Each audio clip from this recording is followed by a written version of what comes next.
back to my kitchen. My name is Mindy Banks. I'm the Flip Flop Chef. Today I'm going to show you how to make Cranberry Frose using Pampered Chef's Deluxe cooking blender. The 3 ingredients that we're using, well 4 actually. I'm using a bottle of Bear Brothers Rosé wine, and I froze that in a Ziploc bag overnight so that it would be nice and frozen, but don't worry, it's not like so hard you can't work with it because the alcohol is not going to freeze completely. I mixed together some orange juice and cranberry juice with Cinnamon Plus, and you could use regular cinnamon if you don't have Pampered Chef Cinnamon Plus, since that's a seasonal item.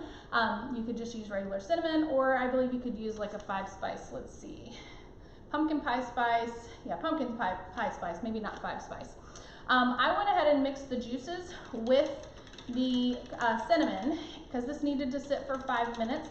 The best way to mix this is going to be with a whisk. So I used our mini whipper because when you put cinnamon in liquid, it tends to just sort of float, and so you really want to make sure to get that incorporated. So this is 1 cup of cranberry juice cocktail. Mine is not a cocktail mix, it is just 100% cranberry juice, so it would be a little bit sweeter if you use a cranberry cocktail or cranberry juice cocktail.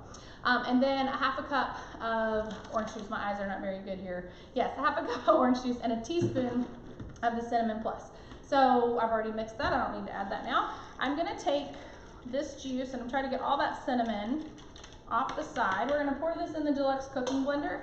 Now, if this is your first time watching, I hope you will hit the subscribe button and also go to theflipflopchef.com so that you can check out my recipe community and get thousands of other recipes.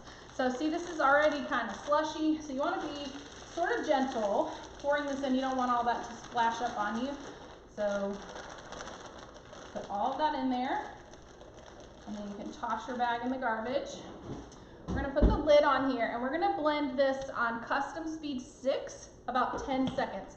So you don't want to blend this very long because it's going to defrost your wine if you do that, because friction will create heat, and so we don't want that. So we're just going to do this for about 10 seconds.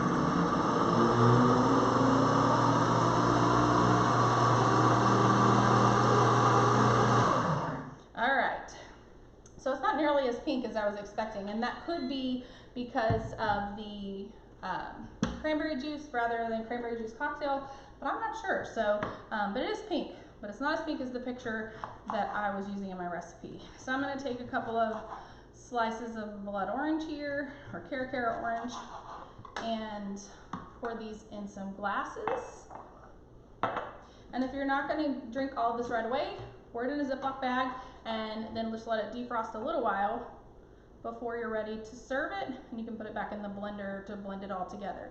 But with those juices, it'll freeze a lot harder than it does just the wine alone. So we've got our Frosé. I'm just gonna stick an orange on there. They're a little bit too big. Let's see, we'll do, how about we just garnish it with half, like that. How does that look?